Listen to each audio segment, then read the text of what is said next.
Allora, affrontiamo la situazione invece in veste di Presidente Confesercenti Veneto Centrale. Allora, come sta andando la situazione? E qui cominciano i dolori. Esatto, qua cominciano i dolori. Li ha tirati fuori dicendo il discorso energetico e quindi trovare modo di almeno autoalimentarsi, però quando parliamo di attività commerciali non è così. Voi avete fatto anche un sondaggio, lo fate periodicamente, molto interessante, sul il fatturato, delle aspettative di fatturato dell'ultimo trimestre dell'anno, che è quello anche che tante volte per alcuni fa anche il bilancio di un anno, dell'ultimo trimestre. E cosa ne è venuto fuori sostanzialmente? Sostanzialmente, dunque, allora, i problemi purtroppo, c'è una contrazione dei consumi dovuti a molti motivi. Il motivo fondamentale è la paura, la concretezza, c'è poco da... quando tu cominci a vedere delle bollette che sono il doppio, il triplo di quello che pagavi, è chiaro che hai un po' di preoccupazione. Quando vedi che il gas... Quando ti arriva la lettera dell'amministratore condominiale che ti dice se manteniamo questo tipo di ore di servizio del riscaldamento passate da 1.000 a non so, 4.000, beh, insomma un po' di attenzione quantomeno, e questo innesca tutta una serie di meccanismi.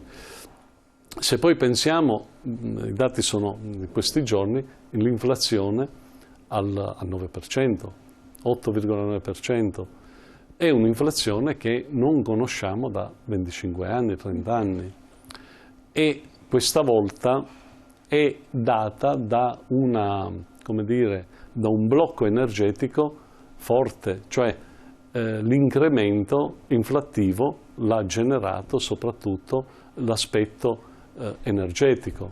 Cosa vuol dire? Autotrasporti, gas, energia elettrica, ma il problema dell'energia non è solo il riscaldamento o la luce, è tutto, perché la ricaduta dannosa del costo, l'incremento dei costi, tu ce l'hai su tutta la filiera, perché tutto viene trasportato.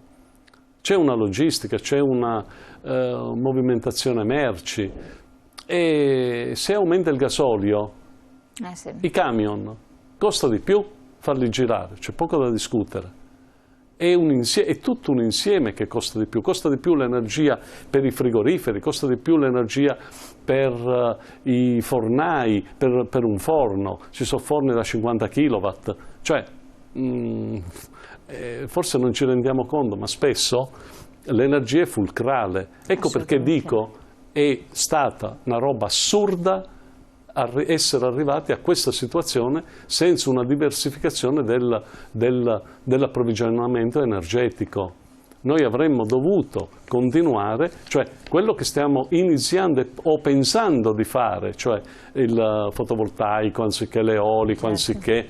noi abbiamo acqua a non finire, cascate a non finire, potevamo anche intervenire prima sull'idro,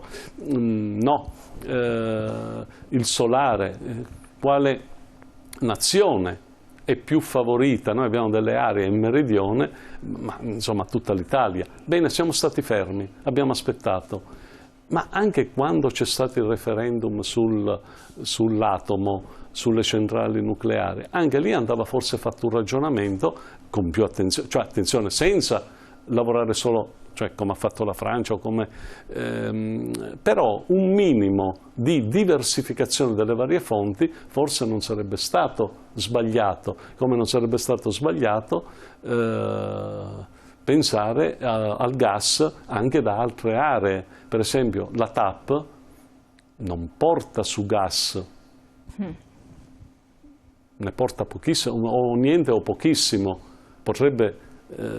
e invece no, insomma ci sono delle robe che francamente è difficile da comprendere e capire. Allo stato attuale cosa si potrebbe fare? Quindi che cosa vi chiedono gli associati? Noi chiediamo che ci sia un intervento del governo a favore della microimpresa, dell'impresa sui costi energetici.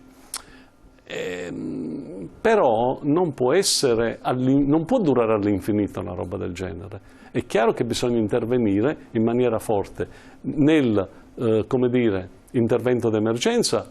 Purtroppo emergenza è una parola che non è che mi piace tanto, però intervenire in emergenza su stabilizzare la situazione dei consumi, dei costi dei consumi. Sì. Però capisco anche che forse non so quante risorse economiche sono necessarie se non arriviamo a una risoluzione anche del problema che è alla base di tutto, il reperimento sufficiente di energia, di materia prima che sviluppi energia. Cioè, e dobbiamo cambiare le politiche. Cioè, io spero che sia di lezione quello che è successo, che mai più succeda di avere una sola area di fornitura.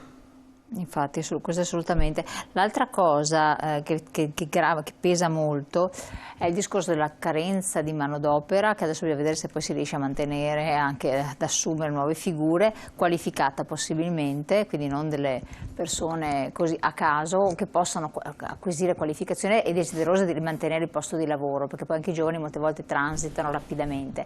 Però bisogna che il governo lavori sul cuneo fiscale, perché altrimenti se prendono troppo poco i giovani giovani e non giovani non sono incentivati a lavorare. Assolutamente, il cuneo fiscale o cuneo contributivo, sì, poi in vuole, realtà esatto. è un cuneo contributivo, è fondamentale, importante. O si mette mano su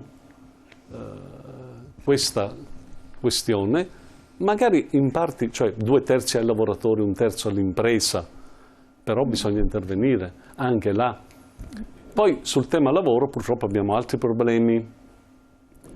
Come dire, l'assenza in alcuni ambiti di manodopera.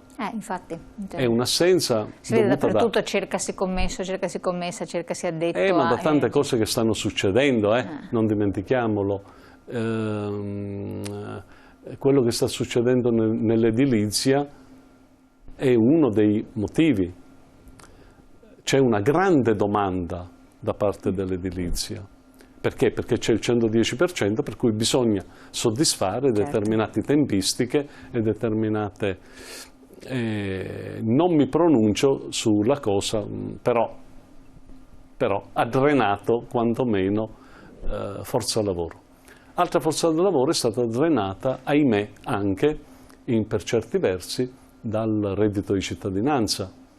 Su certi livelli anche lì abbiamo perso delle risorse umane. Noi abbiamo i nostri associati ristoratori, baristi, ma un po' tutte le imprese ne risentono, parlo dell'artigianato, che non riescono, cioè ci sono dei ristoratori che sono costretti magari a ridurre, anche per problemi di costi energetici, a fare la settimana corta di servizio.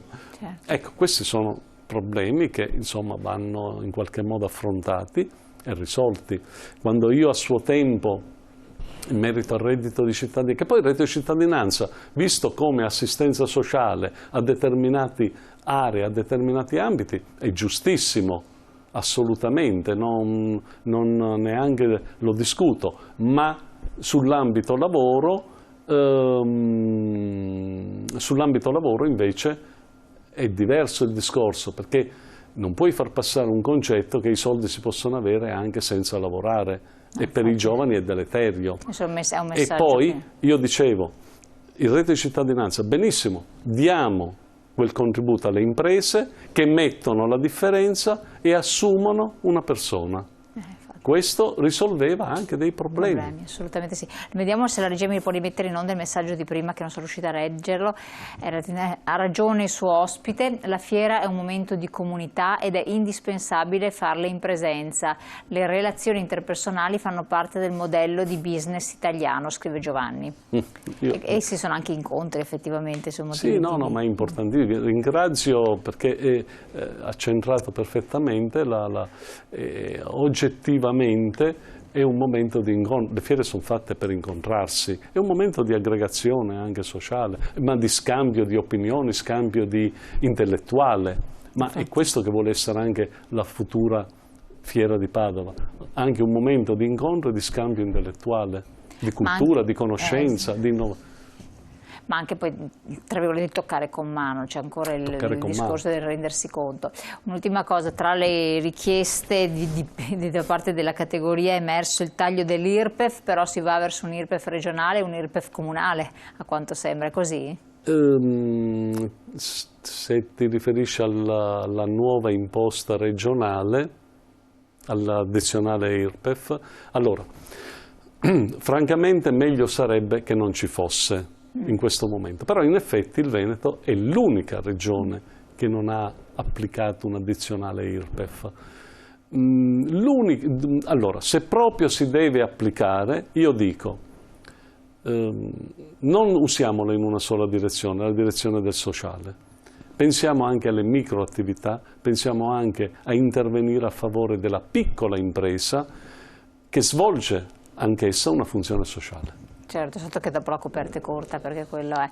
Però adesso, non so, per le persone tira fuori, per alcune persone, non per tutti, perché poi ci sono le fasce alte che disponibilità ce l'hanno e quindi ecco che possono fare gli investimenti. Chi invece non ce l'ha, non ce n'ha proprio.